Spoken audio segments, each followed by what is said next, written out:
All right, we'll call the K-12 Education Committee to order. Members, make sure you're logged in, and we will have the clerk open up the board to take the roll. Members, if you will, make sure to punch your buttons there. And wait, no. Yeah, no problem.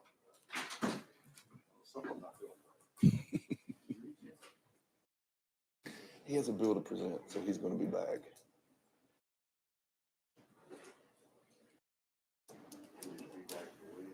Oh, there we go. Maybe just like, yeah, I've got it as text to my phone, so I can text you. All right, Madam Clerk, please take the roll. Mr. Chairman, you have 7 members present. You have a quorum. Thank you. Members, any personal orders before we begin? All right, seeing none, I'd like to welcome everybody in today. We want to make sure that we have an opportunity for the proponents and the opponents of this bill and some other bills to have a chance to speak today. So I just ask everybody to make sure that you give everybody respect on both sides on this. Plus we're a much better show live. We don't want to have to take people and invite you to go outside and watch on the monitors. We all look a lot better in person. So we just ask that you please stay with us and make sure that you give, we've got 3 or 4 witnesses that we want to give respect to that are going to come up and testify as well today. So just remind you to please make sure to try to keep the decorum at a good level today. We have a few updates to the calendar I wanted to go through really quickly. You might have to help me get through some of these. I know first one was item number, is it 7? We're buried. Item number 10. Let's see, let me get to this. All right, HJR 92, and that was rolled. Yeah, that item number 10, HJR 92, has been rolled 1 week. Item number 11, House Bill 698, that's the one that's been rolled, has been rolled 1 week. Item number 12, House Bill 732, is off notice. All right. Is there any others? Oh, yeah, there was one more. I think it was mine. 12. Item 21. Item number 21, House Bill 1238, has been rolled to final calendar. So House Bill 1238 rolled to final calendar. And all right, and backtracking one or a couple pages there, item number 14, House Bill 503, is it off notice? Is also off notice. All right. I believe that's got the housekeeping taken care of. That brings us back to item number 1 on our calendar, House Bill 793 by Leader Lamberth. Properly motioned, first and the second. Leader Lamberth, you are recognized on House Bill 793. Thank you, Mr. Chairman. And I know there are multiple bills out there that are on this particular topic, and it is a very weighty and important topic for our state. But this is literally a 1-sentence bill. It says, notwithstanding another law to the contrary, an LEA or public charter school may enroll or refuse to enroll a student who is unlawfully present in the United States. Every district in this state right now primarily asks for 3 things when a child enrolls in school: a birth certificate, proof of residency, and proof of immunizations. 2 out of those 3 they can actually enforce. The 3rd, they cannot. This gives an option to the local districts to require that proof of citizenship, just as they require proof of residency or immunizations. Thank you, Mr. Chairman. I stand ready for questions.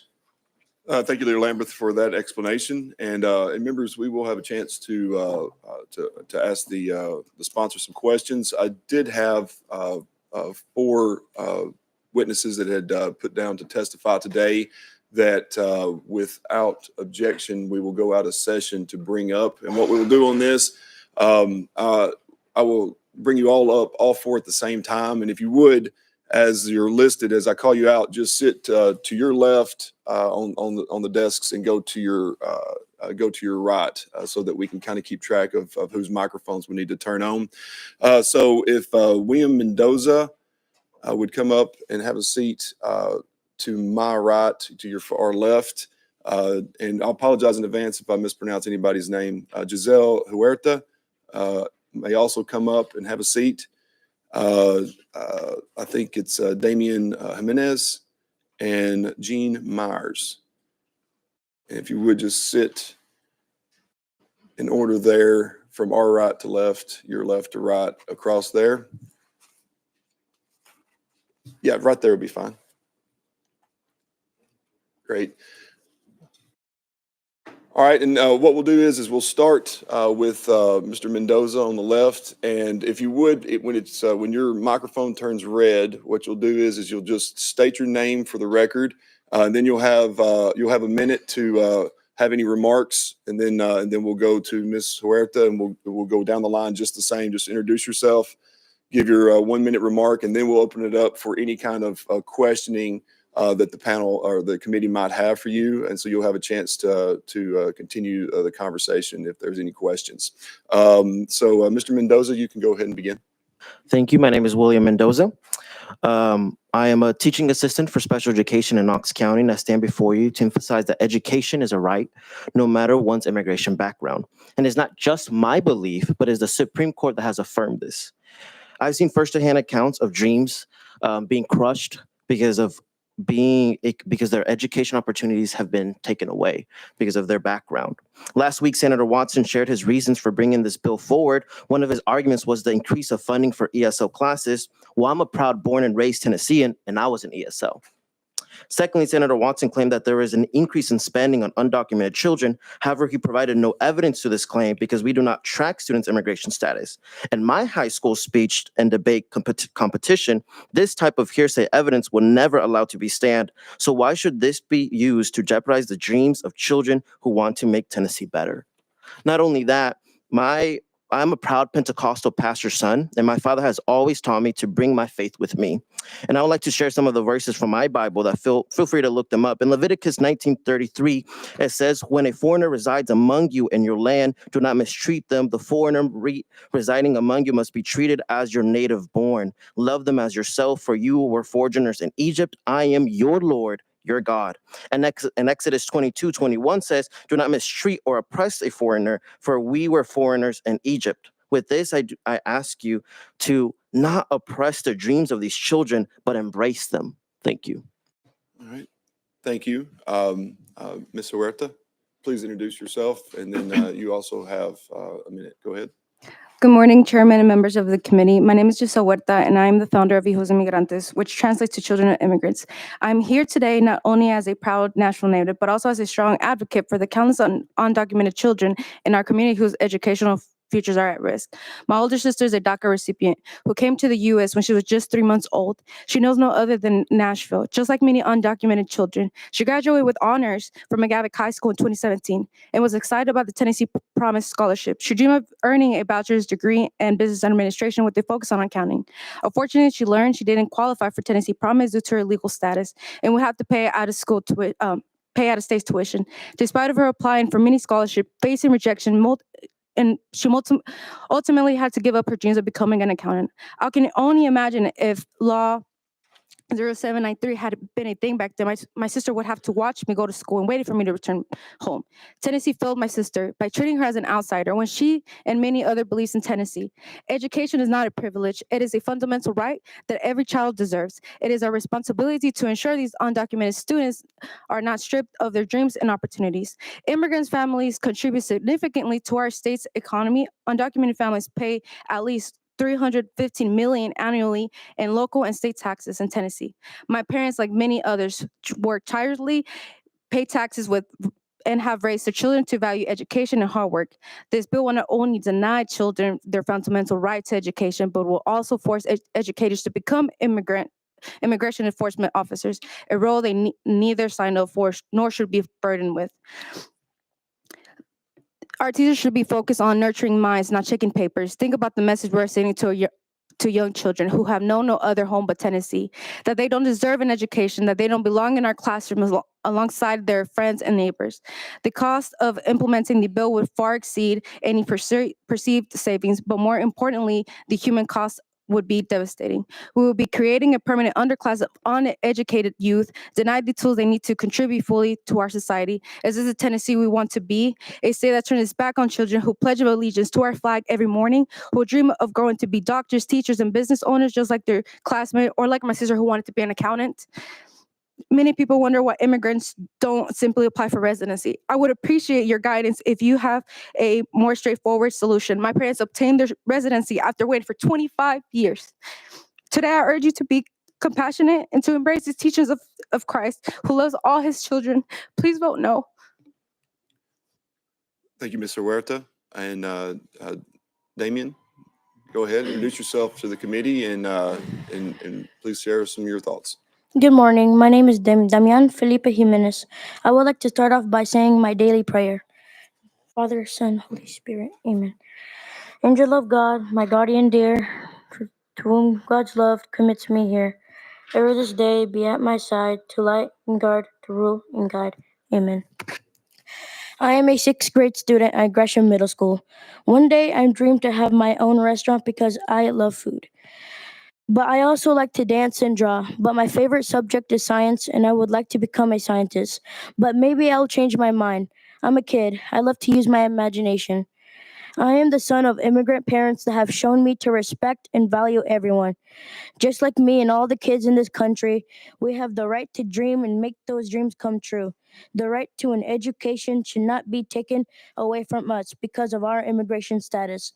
That's why I'm here today, being the voice of all the kids in this country, including my own friends and family. Let us be kids because we only dream and use our imagination. As God's children, we deserve respect and compassion before you make your choice.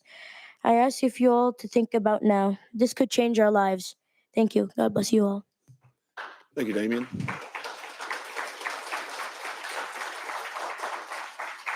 And Ms. Myers, if you would please introduce yourself and who you represent, and then you may have your time as well. Whose decision was it to put me after him? I cannot follow that. Just unlucky order of who called first. Go ahead. Good morning, Chairman and committee members, and thank you for allowing me to speak today. My name is Jean Myers, and as a resident and current ESL teacher in District 35, I am deeply concerned about a proposal that would deny certain children an education. For over 40 years, we've been secure in the knowledge that all students could get a free, quality public education, that their freedom to learn is protected under the law. HB 793 is a direct assault on our children's rights. It would take away their freedom to learn simply because of who they are or where they were born. To put it in clear terms, this bill is an attack on our values as Tennesseans and on our children. I have dedicated 29 years, more than half of my life, to teaching children, all children. It never mattered their race, religion, socioeconomic, or immigration status. I have watched my students grow up to become productive members of our community. They have started their own businesses, helped build and grow our infrastructure, received scholarships, and go on to university, and have even become teachers themselves. I would never have believed that I would have to stand in front of a committee to explain why my students not only should be allowed to continue getting a free public education, but they deserve it. Tell me, would you not look on in shame or embarrassment as a parent tells their child they can no longer go to school because they don't have the money to pay for it? How do I explain to my students that we don't think it's worth investing in their future? Do we want Tennessee to lead the way in denying children an education? Is this the reputation we want our state to have? We must continue to fight for the rights of our children and our community, because when they deny any student a bright future, it's denied for all of us. Thank you. Thank you, Ms. Myers. And members, we'll open up for any questions that we have for our guests. Representative Balso, you're recognized. Thank you, Mr. Chairman. My question is for Mr. Mendoza. Thank you for being here and for the work that you do as a teaching assistant in Knox County. Do you agree, Mr. Mendoza, that a state has a legitimate interest in distinguishing between those who are in the state lawfully and those who are not? Can you repeat the question? Sure. Do you agree Mhm. that a state Mhm. has a legitimate interest in distinguishing between those who are in the state lawfully and those who are not? Well, I think it shouldn't matter because I think that no matter if you're undocumented or documented, you give things back to Tennessee. They pay taxes, they do the things. Many of these people who are undocumented can't get documents because it's such a long time. There's barely any judges to be able to do their cases and to be able to do these things. So I think that at this moment, when it's not their reason, they're undocumented, but because of the immigration system, how bad it is and how backed up it is, I don't think so. Sorry, Representative Bolso, you recognized. Thank you, Mr. Chairman. Mr. Mendoza, I will grant you that our nation's immigration laws are gravely in need of reform. And as you know, that's something that's vested Mhm. with the Congress of the United States under Article 1, Section 8, Clause 4 of our U.S. Constitution, which vests in Congress, not in our state legislature, the ability to establish a uniform law of naturalization. But as we sit here today, is it your position that whatever benefits are available under Tennessee law to citizens should also be available to those who are in the state unlawfully? Hold on one Oh, second. sorry. Hey, Thank you. Go ahead. Well, I think we're specifically talking about education, and education is a right. And it's not just me saying this, but it's the Supreme Court that has said this. This is not, if it was state by state, maybe. I don't think so, because I still think education is right. But because this is a federal court, the Supreme Court has ruled that education should be for all, no matter you're undocumented or not. Because we're specifically talking about education, the benefits, no matter if you are undocumented or not, is the same thing no matter what for education. And you should be able to go to school no matter what, because these are children. These are the children that we're talking about. And these kids have dreams and goals. There are people that will benefit Tennessee. And it has been proven that when you give money and you fund schools, you get an economic boom. So not only we're teaching our kids to be educated, but we also will get in the long run benefits in Tennessee. Representative Bolso. Thank you, Mr. Chairman. One final follow-up, Mr. Mendoza. The Supreme Court case you're referring to is Plyler versus Doe from 1982, a 5-4 decision authored by Justice Brennan. You understand that even if this law passes, that it's going to be enjoined as being inconsistent with Plyler versus Doe, and that no student is going to be removed from any school in Tennessee. You understand that, correct?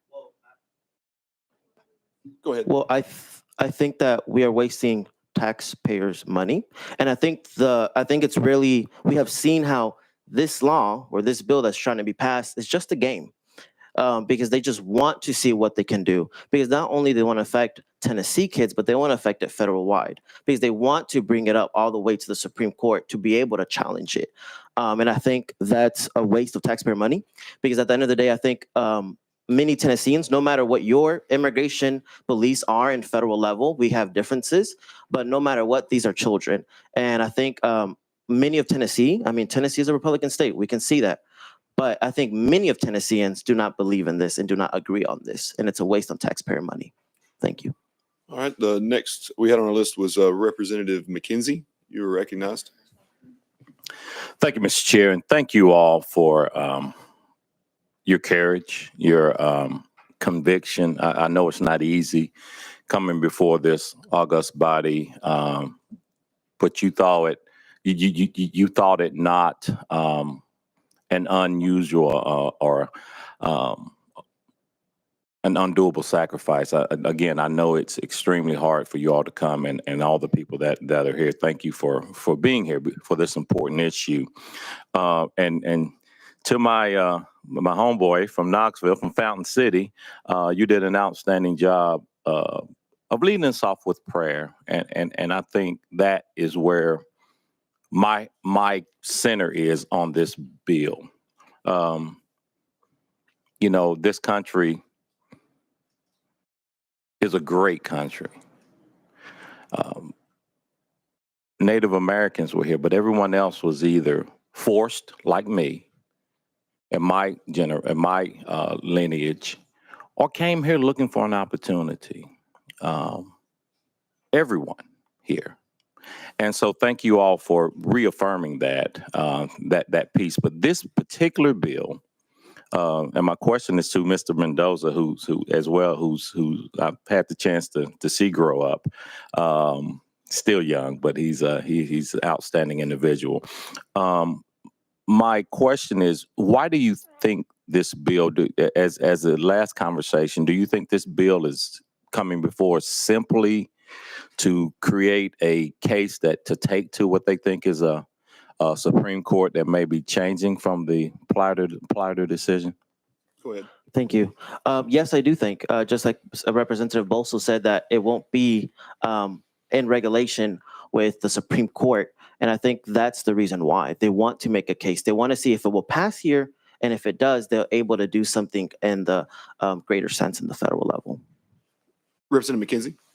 Thank you. And to the instructor, so in your experience, well, let me ask, how long have you taught school?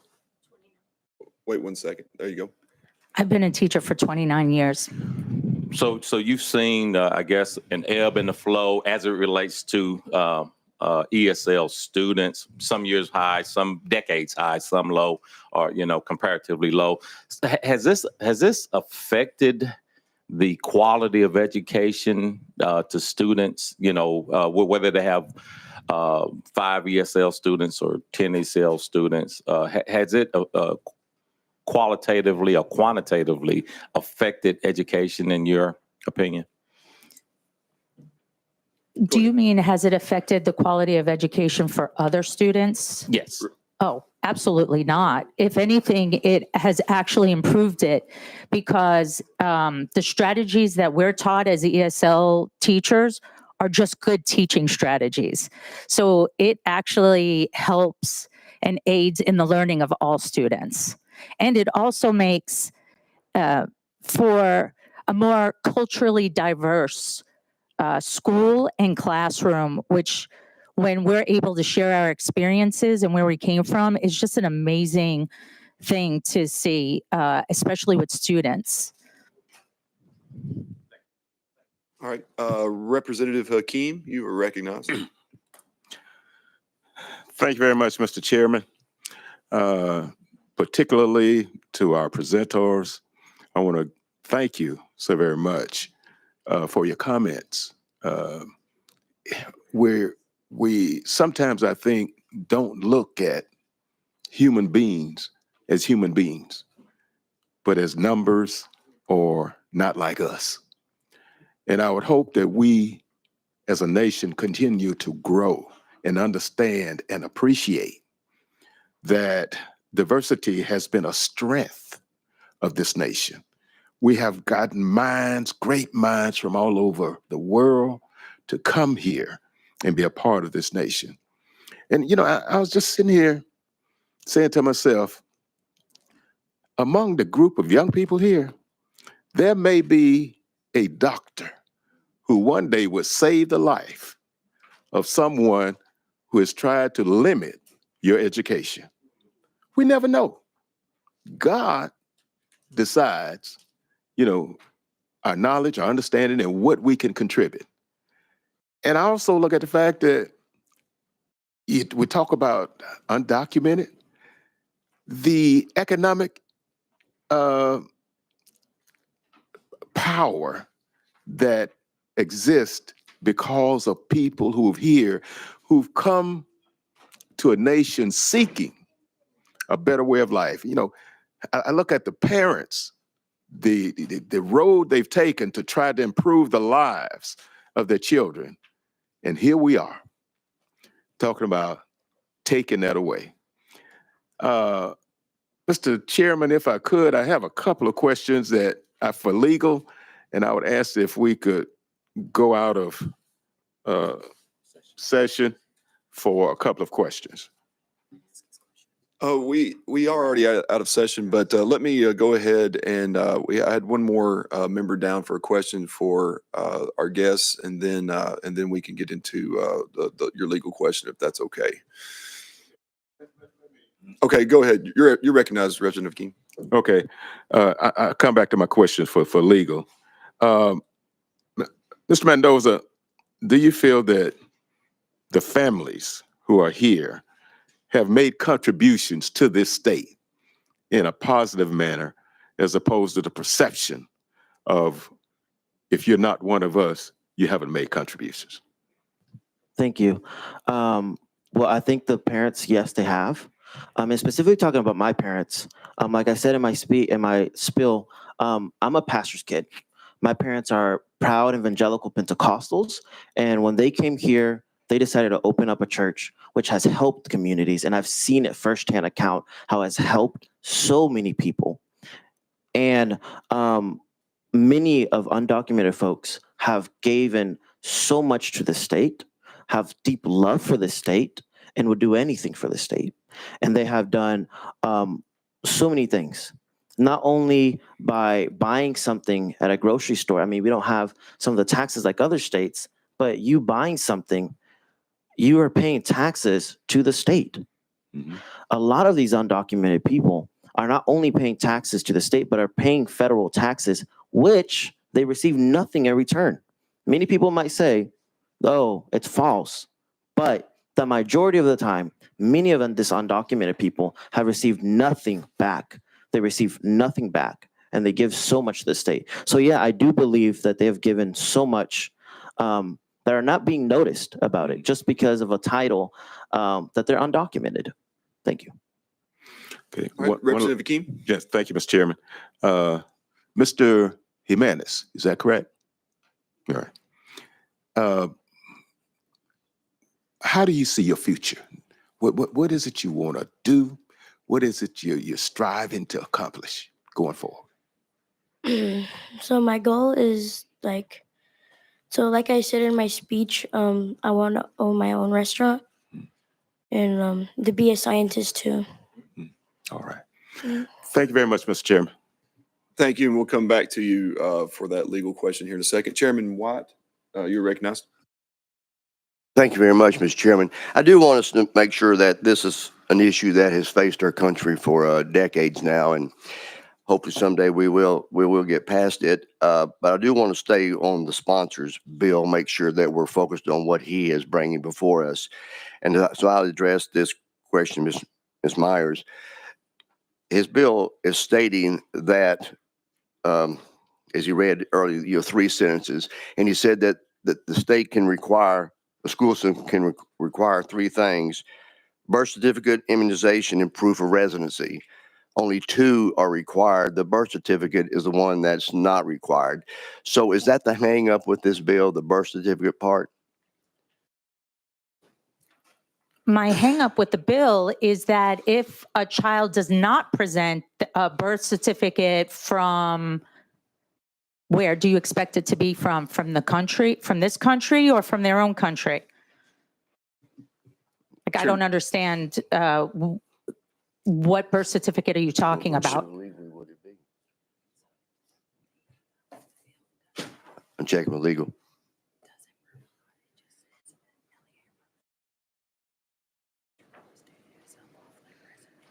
All right, Chairman Watt. Thank you. It doesn't say, it just says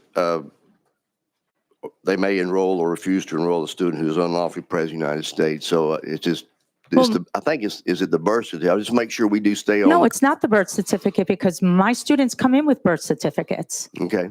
So why would this be an issue at all if they come in with their birth certificates? And I know this because I have to handle their paperwork. Okay. Well, that's what I was asking. So you answered it. Thank you. All right, members, any other questions for our guests? All right, seeing none, thank you for joining us, and you may go ahead and have a seat back in the gallery. And we will stay out of session and go back to Representative Akeem for his question to legal. Representative Akeem, you are recognized. Thank you, Mr. Chairman. Legal, presently, does our law limit undocumented students from attending school and, of course, improving their lot in life?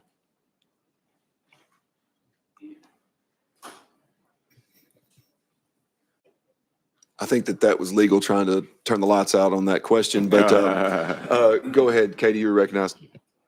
Thank you, Mr. Chair. Katie Robertson, Office of Legal Services. Currently, LEAs are required to enroll all students within the age range that are residing within the geographic boundaries of the LEA. Okay. Representative Akeem? Thank you, Mr. Chairman. If we do not accept our students as the law says, are we violating the present law? And the other half of that is what benefit, you don't have to answer the second half, but what benefit do we get from putting children out of school? How does that benefit our nation? If you could just deal with the first part of that, I appreciate it. Can you repeat the first part of your question? Representative Akeem, go ahead. In regards to undocumented students, what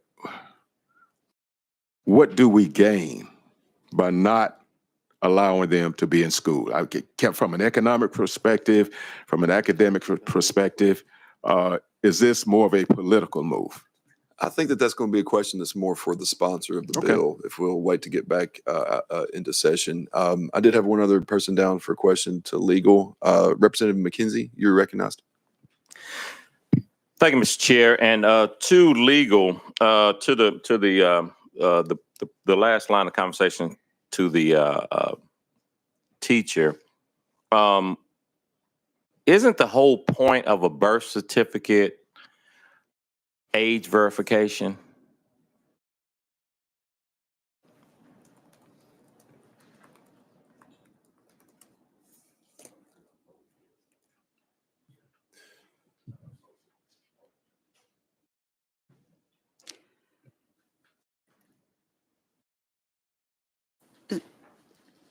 That may be the main reason, but there are other things in statute that a birth certificate may be used for in the LEA, including a student's gender for purposes of participating in interscholastic athletic activities.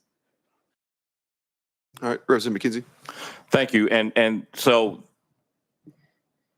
isn't it true that the birth certificate doesn't matter what country is on the birth certificate? The only salient point of the birth certificate and having a birth certificate to gain interest into a school is those factors like what was their gender at birth, what's their age, and things of that nature. Has nothing to do with nationality.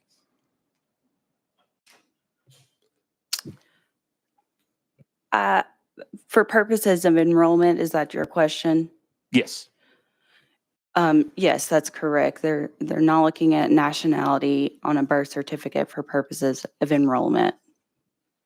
All right, Representative McKenzie, follow up. Yeah, my last question is along those same lines, and it's on this particular bill. What will this bill do for any of this conversation that we're having about immigration? Will this bill purge, if passed, any students from any educational system, public or charter? The bill provides that an LEA or public charter school may enroll or refuse to enroll a student who is unlawfully present in the United States.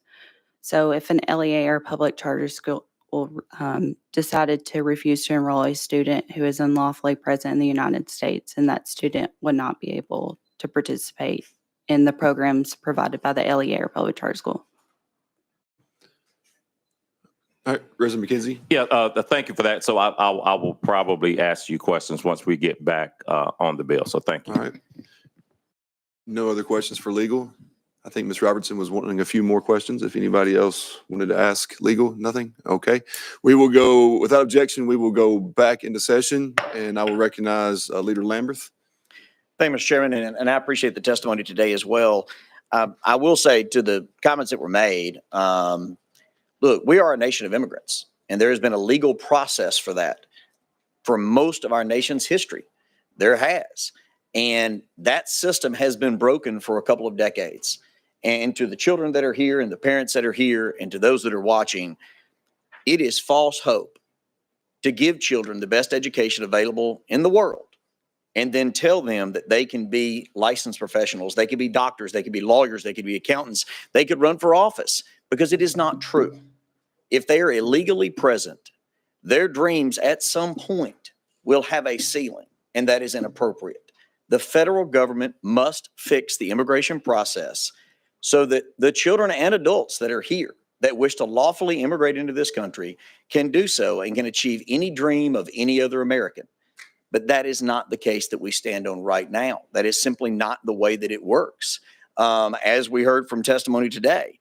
And I will tell you right now, we sitting here in this committee and in this legislature representing our districts are not allowed to even ask the scope of the issue, because our local school districts are not allowed to ask for immigration status. They're not allowed to even force that very birth certificate that we're talking about. And it is a certified birth certificate that most school districts will request, which normally means a birth certificate from this country. However, they're not allowed to require that if they don't get it, even to prove age or anything else. If someone is not able to give them that, the only thing they're really able to require is proof of residency in that particular school district and immunization records. Those are the two things that absolutely they can say, you may not enroll here. Now, we're not arguing about either one of those. And I find that kind of intellectually dishonest about this, because if a child lives in Robertson County, just next door to Sumner County, where I represent, and they can't prove residency in Sumner County, then they will not be enrolled in school in Sumner County. Sumner County is allowed to say, I'm sorry, but you must return to Robertson County where you reside. Now, there are waivers, there are ways that Sumner County could allow those children in. But if a child is not a legal citizen of this country, then our schools are not allowed to make that very same decision.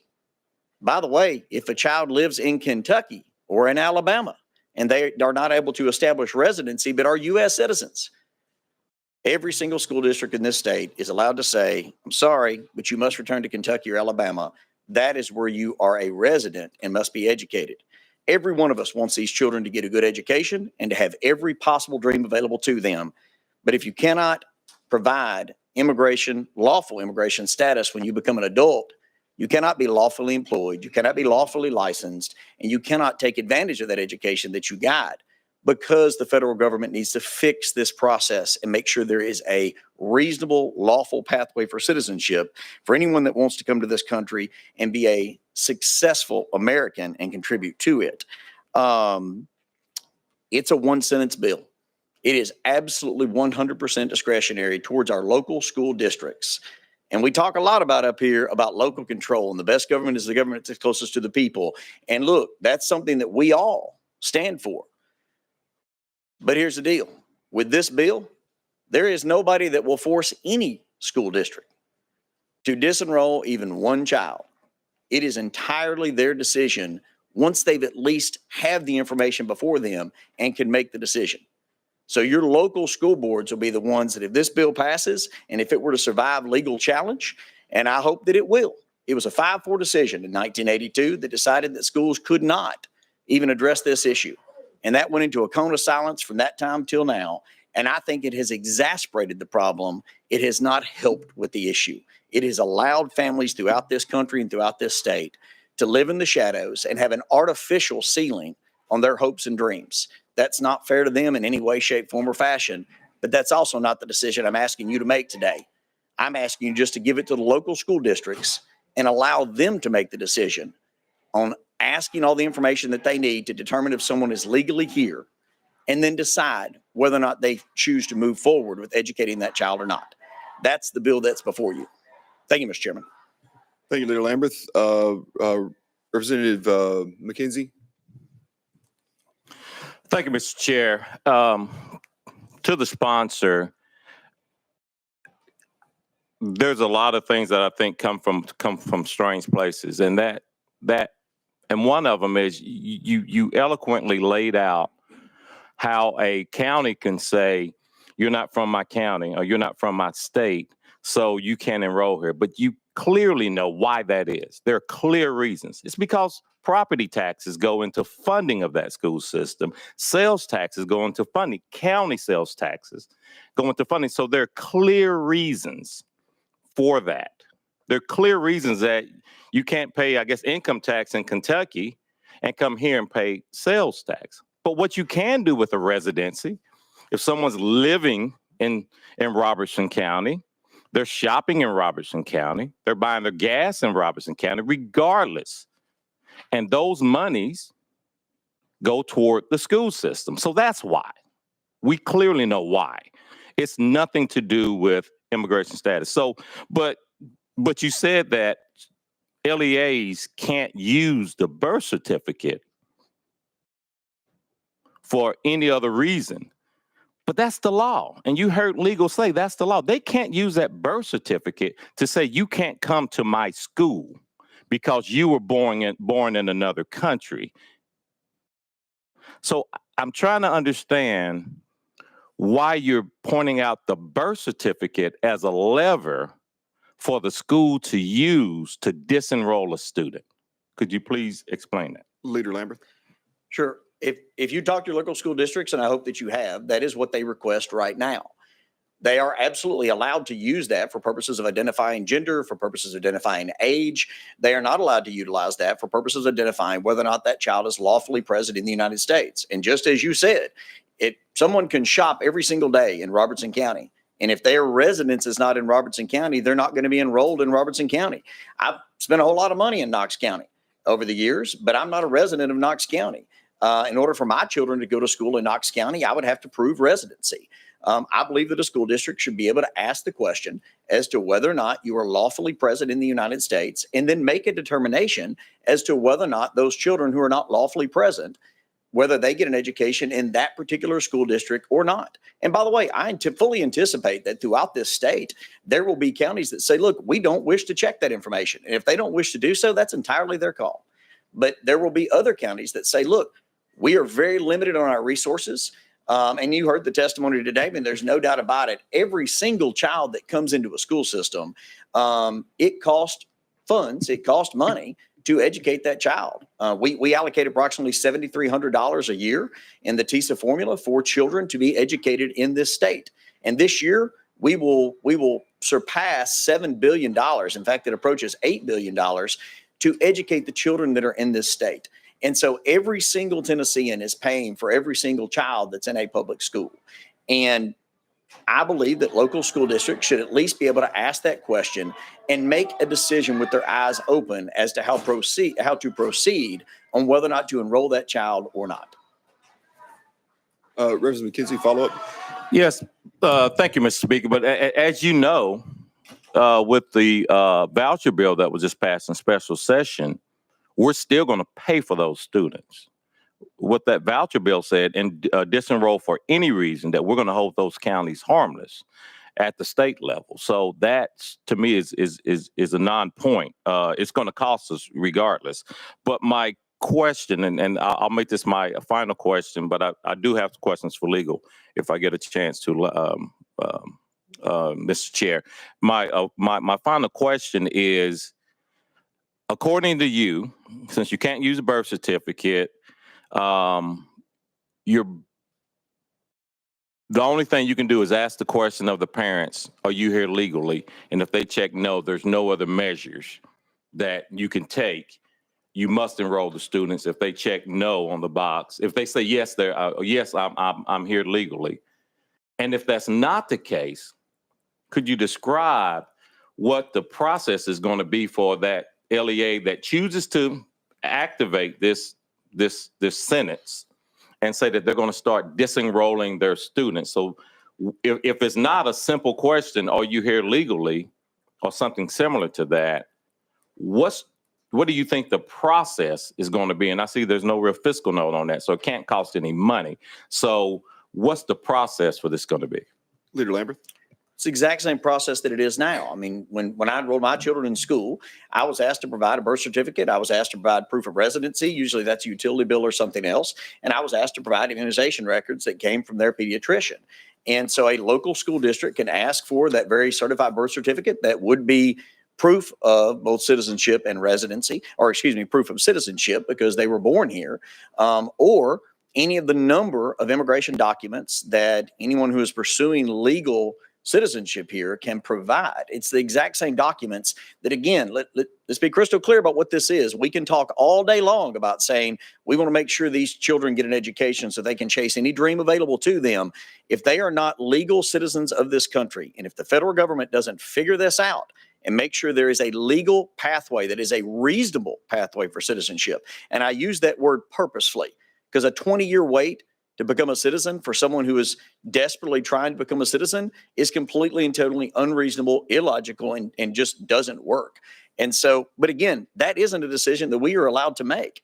But to tell these children that, look, don't worry about giving your documents for 12 years that you're in school. Don't worry about it. It'll all work out just fine when you graduate. It doesn't. Because those exact same documents that you don't want them to have to present for school and education are the exact documents that they're going to be asked when they go to apply for any type of licensure, when they try to become a doctor, a lawyer, an accountant, an architect. They're never going to be able to run for public office. It is not fair to those children either. It is just simply something that a school district should be able to at least ask. And then have that conversation and decide at the local level whether that particular district would educate those children or not. I'll come back to you. I've got three more that have been waiting patiently. So let's go to Representative Bolso, and then we'll go to Representative Akeem.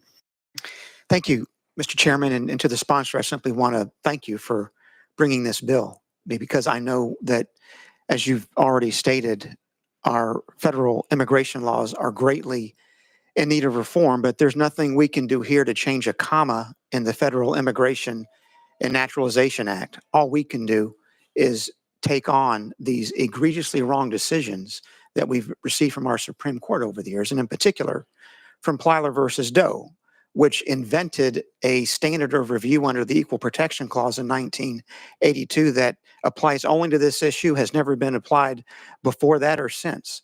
So I applaud you for bringing this legislation, Leader Lambert, so that we can finally correct this decision that's almost 50 years ago. You know, folks lose sight of the fact that although Plyler versus Doe was decided in 1982, it was actually addressing a law very similar to the one that you've proposed that was enacted in 1975 in the state of Texas. That was 50 years ago. And here we are still dealing with this issue because, unfortunately, we went through a period of time where we had liberal activist judges on our U.S. Supreme Court that wanted to pervert the Equal Protection Clause rather than to apply it the way it was written in 1868. There's also Representative Kizzy, point of order. For what purpose? Thank you, Mr. Chair. The speaker is speaking of liberal courts and things that are not germane to this decision. The Supreme Court is the Supreme Court, and their laws stand until they don't stand anymore. So the speaker is out of order for bringing issues that aren't germane to this bill. All right, noted. Leader Lambert, you are recognized. Chairman, I think my friend from Williamson County was speaking in legal parlance, not political parlance, in that there are courts that are more liberal or conservative usually, and that is an interpretation on how they interpret the words on the page. And so that's, and we are both attorneys, and so sometimes when we speak of someone that's a liberal activist court, it is not in the political realm that usually that is being referred as. It is whether or not a court is going to interpret the words on the page and be a strict constructionist, or, and I just wanted to kind of, and I'm getting a head nod, a shake of a head of yes from my friend from Williamson County, but an activist court is normally a court that will kind of derail from a significant precedent. And activist courts, by the way, can be Republican or Democrat. They can be conservative or liberal in our political parlance. But that, anyways, I just wanted to kind of clarify. I think it's what my friend from Williamson County was referring to, because it was a very unusual decision in 1982 in Plyler v. Doe, and it is one that has not been replicated. I mean, it is a very, very unusual decision, and it took it away from the states. I mean, I think each state should be able to determine this on their own.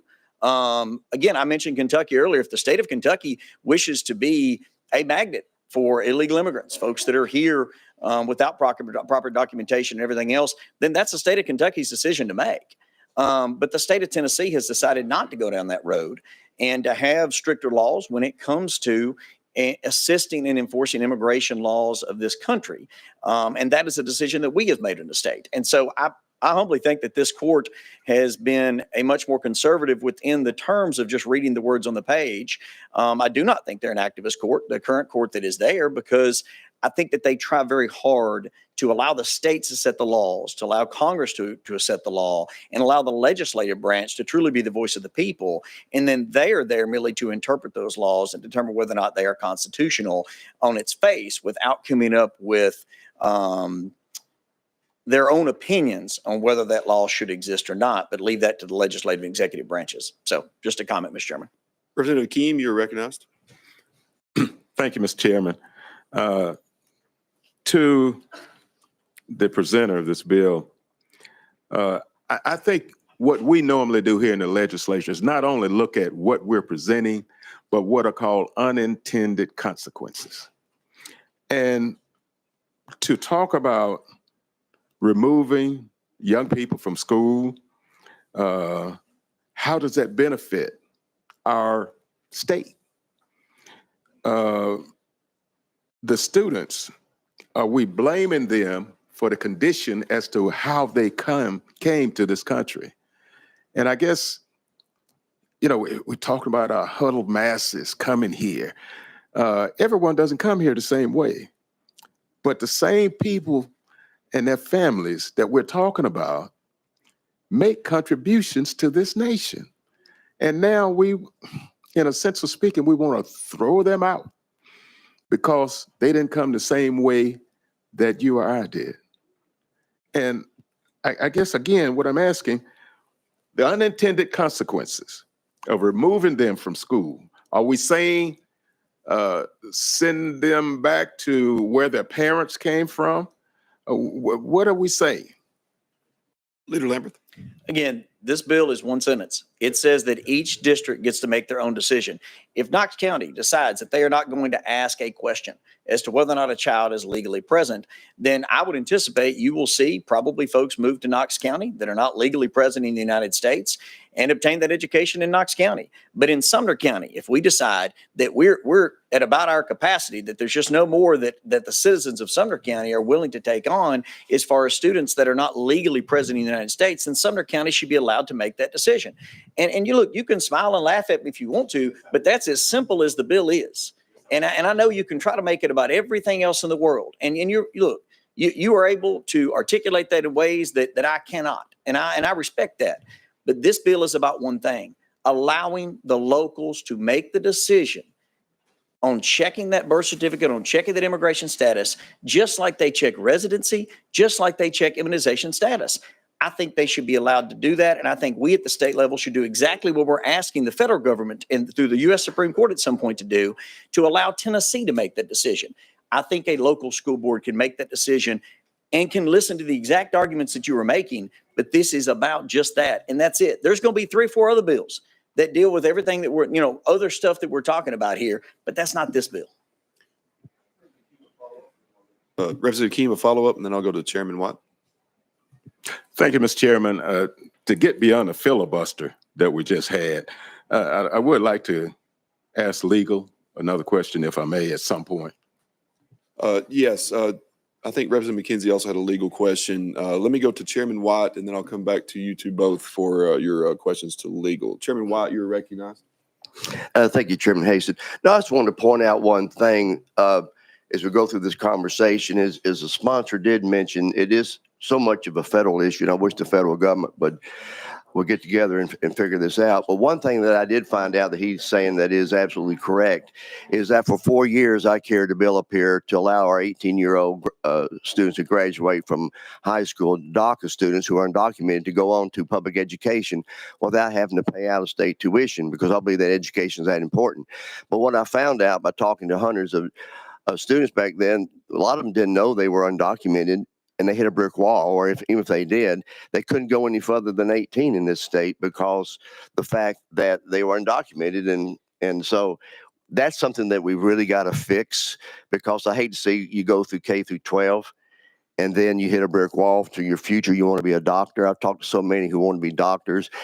I would like that bill to have passed, like I said, carried, I think 2015, 16, 17, 18.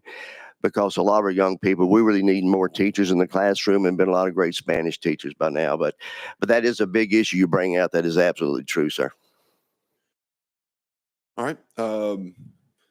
We will go back to Representative McKenzie for, I think, a legal question. So without objection, members, we will go out of session and go to Representative McKenzie for a question legal. Yes, thank you, Mr. Chair. And to legal, I think you just heard the sponsor say at least 3 times that the birth certificate will be a tool that the permissive LEA will use to determine the status on whether they purge that student or not. Can an LEA do that with this bill? Mr. Robertson? Thank you, Mr. Chair. Katie Robertson, Office of Legal Services.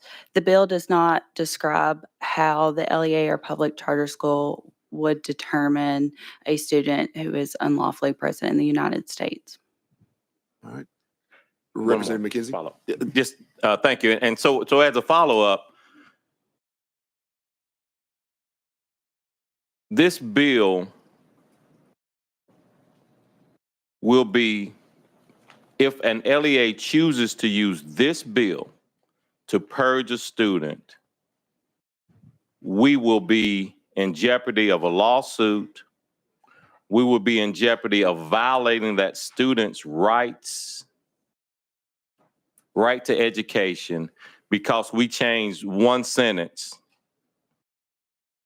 albeit tough as this sentence is, and it's a tough sentence, but there's nothing in our law that backs up this this sentence that would allow an LEA to kick a student out based on the elements that come into the school in terms of the documentation that comes into the school. Back to legal. The Supreme Court established in Plowler v. Doe in 1982 that excluding a student from enrollment of a public school based on the student's immigration status violates the Equal Protection Clause. All right. Representative Akeem, do you have a question for legal? I think it's pretty much been answered, but I did want to ask, from the perspective of legal, the students who are here, do they have any rights? To legal. Could you clarify your question? Representative Akeem, clarification. In regards to acquiring an education, do the students have a right to that in this state? To legal. The Equal Protection Clause establishes that students, regardless of immigration status, have a right to an education. All right. Any other questions to legal? We will go back into session. And members, I don't have anybody else on the list. I will say that after the vote, I know that we have a lot of people here for this bill in particular. And so you're welcome to stay for all the other wonderful bills that we have coming up that we're going to try to get to today. But we will take a brief 5-minute recess right after this vote to allow anybody that is not wanting to stay for any more of the calendar to be able to head out. All right, members, without any other questions, without objection, we will open up the board for the vote. Madam Clerk, please open up the board. Members, please cast your vote. Does any member want to change their vote? All right. Madam Clerk, please take the vote.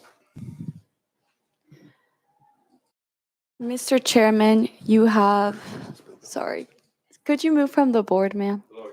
Sorry. Mr. Chairman, you have 5 ayes, 3 noes. All right. With 5 aye votes and 3 noes, the bill passes on to full education. All right, members, with that, we will take a 5-minute recess.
Excuse me.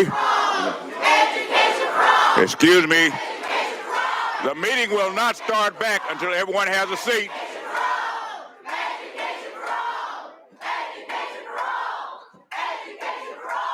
Excuse me, the meeting will not start back until everyone has a seat.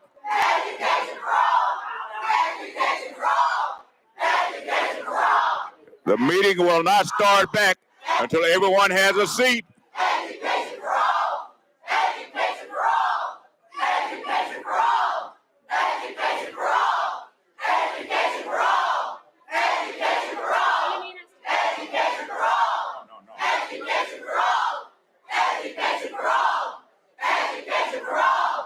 The meeting back until everyone has a seat.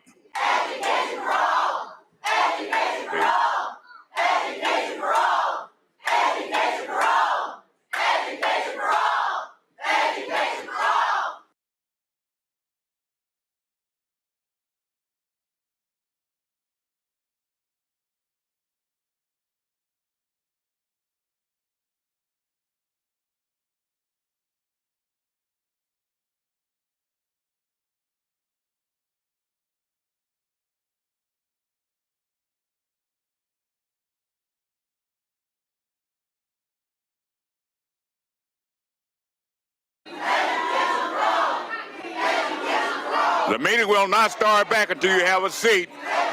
If you don't have a seat, the room will be cleared.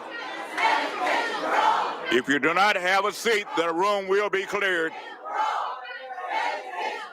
All right. That's good.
The committee will not start back until everyone has a seat. If you would have a seat, the committee will start back. If you would have a seat, the committee will start back. Don't want it, we're fine. If you don't have a seat, you have to leave. Please, this isn't even your land.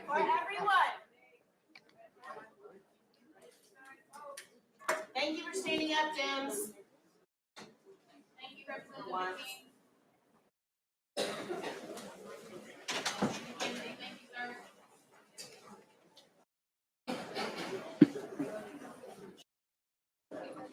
Really quickly, does anyone want the committee to start back? No!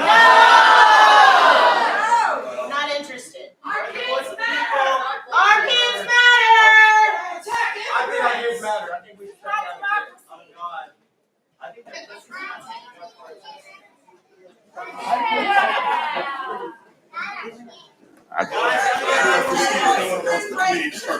Oh, thank you. Yeah. They welcome everyone. I don't know what else.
All right, members, we're going back into session, and without objection, we stand adjourned.